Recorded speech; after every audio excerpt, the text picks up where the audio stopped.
How too, and I am so excited because I have one of my most favorite people in the whole Oh, wide world, yes. the fairy godmother herself. The old lady. No, not the old lady, but I have Miss Cindy with me. Say Hello. hello. Good afternoon. Good afternoon. Let me get that little box out of your head a little bit. There we That go. might help. There we go. And we've got the lights behind us. So, you know what? There we go. Let's go over this way a little bit so that the light's not in our way. All righty. Jennifer says, I'm here finally. Jennifer, my friend, you got to go back and watch the beginning where I show Claire Crosby doing a typical Zoom meeting for Disney princesses. It's hilarious. That's You'll cute. love it. All right. So funny. All right, so let's get back to Cindy. Let's get down to business. Oh, definitely. When her dad started singing that too. Oh, my hair is Let's a mess. get down to business. That's cute. And defeat To be that the clever. odds. To be Yeah. that ingenious. Oh, completely, And the completely. organization that went behind that. I know. Exactly. Exactly. Had That to have is taken. creative times Oh, 100. yeah. Right? She's got a Creativity future. times 100. Exactly. So funny. So funny. So Miss Cindy is with me. Like I said, one of my most favorite people. She has been with me from day one and before that. We've been Yeah. friends for a long time. Yeah. But when we opened up the shop 9 years ago, she was my first employee. And she has been with me. Still here. And you're still I'm here. like a bad penny. It never goes away. No, I'm so grateful. Oh. Don't ever leave me, Cindy. Oh. So, Cindy is our manager over kits, over kit cutting. So she, They keep me in the basement. oh, yeah, that's right. Keep you in the dungeon. And so, Cindy is just so wonderful to be able to coordinate all the kit cutting because as you can imagine there's a lot of kit cutting there. Hey, look, Kathleen Stone's on there and she says I've been friends Yes. with her for over 30 years. Yes, she has. That's right. Yeah. We lived in New York together. Mm-hmm. And Shauna Madsen says hello too. Hi. So I know, isn't this Miss fun? her. You get to see all of your friends Yeah. here. So one of the things that I love about Cindy is she is just full of something. I couldn't help myself. Just teasing. True. No, she is full of knowledge. Opinions. That too. That too. She's a keeper. Oh. And she always has such good advice for me, not only when it comes to sewing, but just about life too. Oh. It's true. I'm a wise old sage. Is that what you're saying? No, No, I'm she's the not. best. She's the Oh. best. Oh. So, anyway, so I decided to ask Cindy if she would show us her favorite tool today. So that's what she's going to be sharing with us. There's a lot of favorite tools you have. Yes, and I'm very adamant about them. You are. If Yeah. if you find something, one thing about Cindy is she is fiercely loyal. Fiercely loyal. Yeah. That's why she's stuck with me all these years. And but if she finds a product that she loves, then she just can't stop talking about it with everyone. So I said, Cindy, choose something that you absolutely love and show us how it's done. And so why don't you go ahead and show them what you chose? Okay, I chose this ruler. Let's see, where is it? It's There kind we of go. hard to see because it's clear, but it's from Creative Grids and it's their Flying Geese ruler. I've used numerous different tools to make geese. Flying geese are hard to get straight. Mm-hmm. And I don't sew perfect and I don't cut perfect. But this tool allows you to trim it up so that it is perfect. And the thing that I like about, there's other tools that do that too, but what I like especially about this, and you can't see it, but maybe if I put this behind it, you can. maybe, do you see right there? It's backwards to you probably. No, they can see it. Okay, that is all the measurements are on there that you have to cut. That's pretty nice. So that you don't have to find the paper that you lost Mm-hmm. and figure out where you put the paper, because it's right there with you with your ruler. Yep. And that's what I like. And it's got like 8 different sizes, which are your basic sizes. Most, I don't know that you'd use any other than these. Mm-hmm. And so this is a one take with me kind of tool that I know Mm-hmm. I can cut flying geese Mm-hmm. to any of these sizes, and they'll come out just right. And I don't have to have my paper that came with it Yeah. to tell me, because I've lost I know, it. because that's usually what will happen to me as well. You get the We ruler, get the but ruler then and we where's lose the paper. Mm-hmm. And so that's why I like this, and it shows you exactly here, because sometimes we get confused with, well, do I want the outside the solid color? Do I want the middle Mhm. you know, because with a flying geese, it's either Mhm. the points or the inside. And it's got a diagram here that shows you which one you cut small and which one you cut big. So Mhm. what you're going to do is, I chose to do, and these sizes on here are finished sizes. Okay. And if you know the difference between unfinished and finished, finished means that after you have sewn it Into the project. right, Mhm. there's no more seam allowances. But when you trim it up, it's going to have your seam allowances on. So it's going to measure a 1/2 inch bigger than what you end up with. So Mhm. that's the difference between finished and unfinished. And sometimes we get confused Yeah. with that terminology. Yep. Yep. Absolutely. So let's take a look at how this works. Okay. Cindy did some step outs for us. So what it told me to do was to cut one square that was 5 3/4. Here, let's go ahead and I'll Lay just it move down my here. camera here. Yeah. Okay. So I don't know if you can see that white on white. I There cut we go. I needed to cut one square that was 5 3/4 by 5 3/4. And this is going to be the inside of my flying geese. So it's going to be the goose.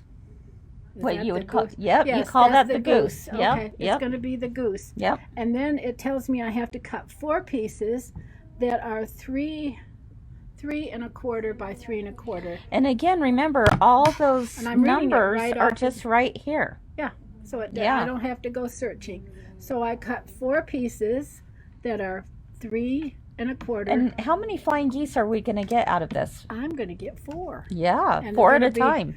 Yeah, because I like to multiplex, and I don't Mhm. want to cut just one. No, no, no, no. It takes too much time to do just one. So Right. I'm going to do 4. And usually if you're doing a star, you need Mhm. 4.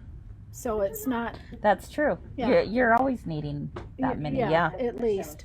And so I have my 4. I love this method of doing flying geese. Yeah, it just takes the guesswork out of it, Yeah. and it also takes the wonkiness. Yeah, because you don't have to worry about the bias edges. Right. Right. Because that's Yep. always stretchy.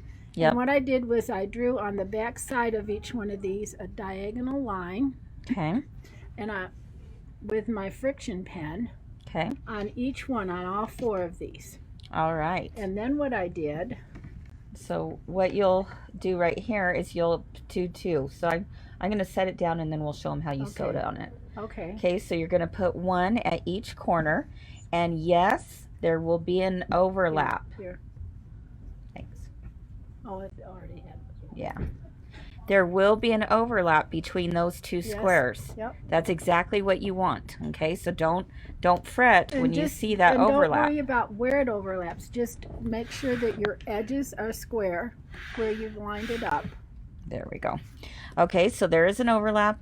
You have the diagonal, and now the goal is to sew a 1/4 inch from each side, right? So this is what this one shows Okay. you, and it's hard to see Oh, we because should have probably used a different I color should thread, have but that's okay. I should have. You can see that there, right? There's a 1/4 inch on either side. Now, if I don't sew this perfect, no worries. No worries. No worries, because it's all gonna come. You're gonna trim it up so you don't have to be so perfect Mm-hmm. that you can't have any room for error. Exactly. There's wiggle room in this. Yep. So yep. you do that.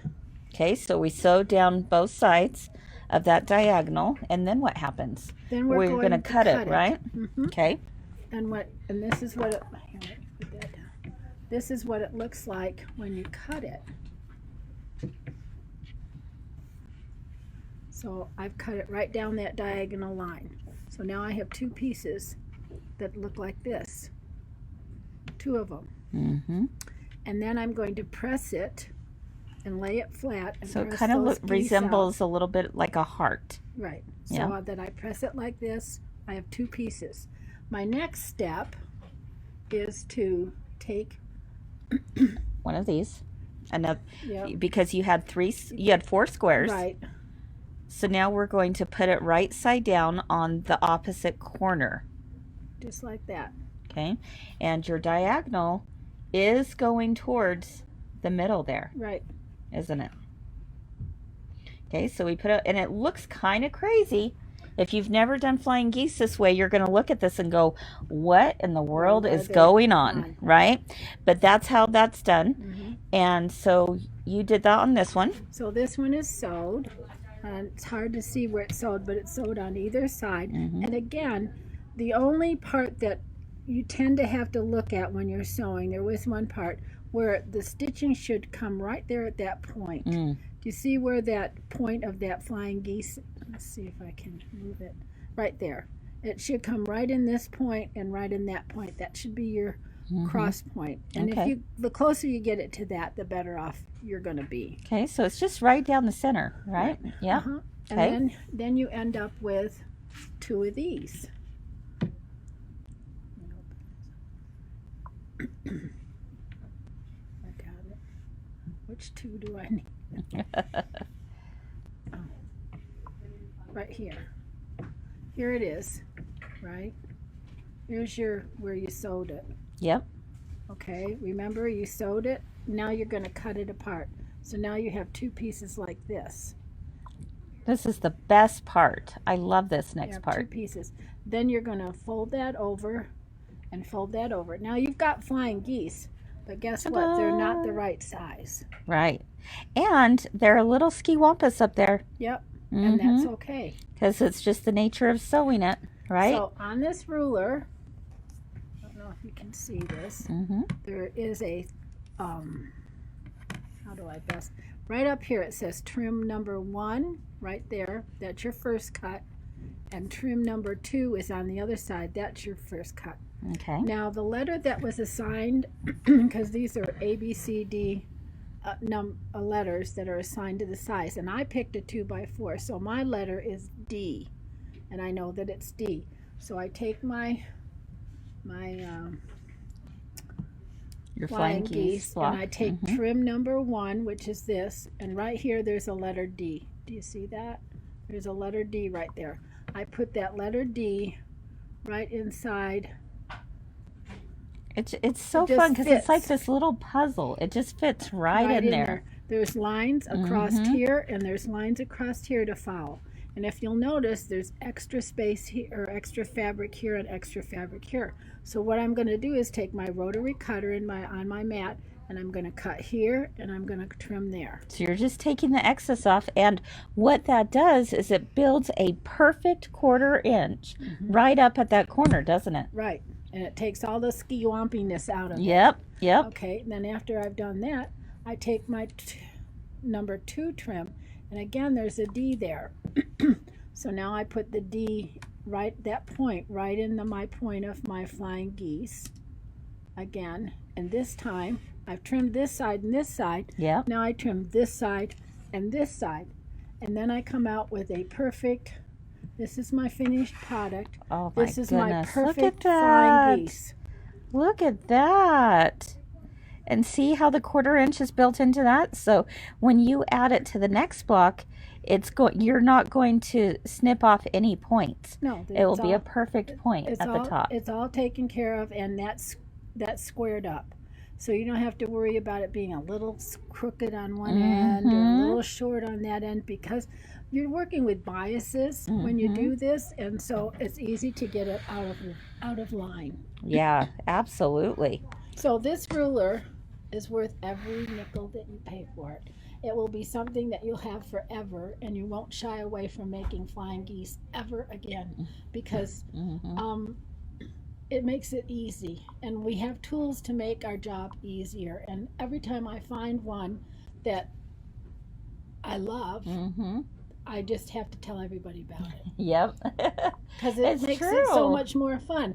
Flying geese sometimes are, Mm-hmm. when we see it in a pattern, we go, oh, I don't want to make those because they're Uh-huh. not going to come out right. Yep. But with this ruler, you can do that. Yeah. And this is relatively new. I don't think it's too old. Mhm. It hasn't been around for too long. Yeah. So I'm really excited about this. And of course, you have the no slip Yes. grips on the back, Right. so that's So it nice. doesn't, which makes it really nice. So that it doesn't, it stays on your fabric, especially when you're trimming up that last part of that piece. Mm-hmm. Mm-hmm.